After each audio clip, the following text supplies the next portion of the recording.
Nous nous sommes déjà familiarisés avec l'exemple tunisien de politique publique inclusive à l'occasion des élections d'octobre 2011.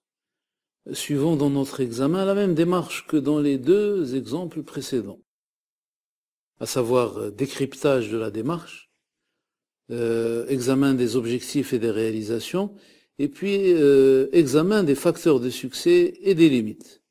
En ce qui concerne le premier point, le décryptage de la démarche, rappel, lors des élections d'octobre 2011, première étape du processus de transition démocratique, l'instance supérieure indépendante pour les élections ne prévoyait pas de mesures particulières sur l'accessibilité aux espaces de débat public et aux lieux de vote pour les personnes handicapées. On l'a déjà noté, l'instance supérieure indépendante pour les élections, une fois contactée, montra une grande réactivité aux demandes du collectif tunisien des personnes handicapées, demandes dûment formulées dans un mémorandum.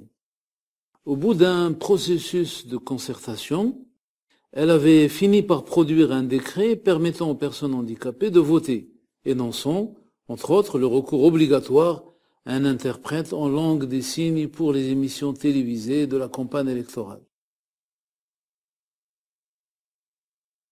Je n'en dirai pas plus sur le contenu de l'expérience, mais ce qui m'intéresse à cette étape, c'est le deuxième point, à savoir les objectifs et les réalisations telles que définies par les partenaires.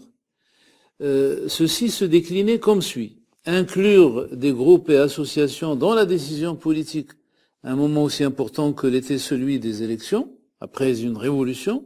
Deuxièmement, favoriser la participation des personnes handicapées. Troisièmement, mener un dialogue constructif, concerté avec l'instance supérieure indépendante pour les élections, les partis politiques, les décideurs, les différents décideurs. Et quatrièmement, faire de la question de l'accessibilité politique une question importante de l'agenda politique à ce moment symbolique, particulièrement symbolique de la vie politique que constituent des élections.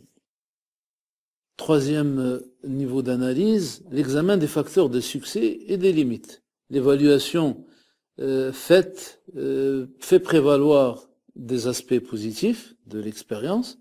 Parmi les facteurs favorables, on peut citer l'importance du travail de l'Organisation tunisienne des droits des personnes handicapées sur la base du droit et des engagements internationaux.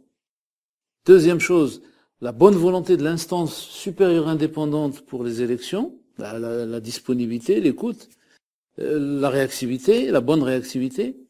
Troisièmement, la bonne collaboration d'autres partenaires comme la télévision tunisienne et particulièrement sa prise en charge du coût de l'interprétation et des centaines de spots enregistrés.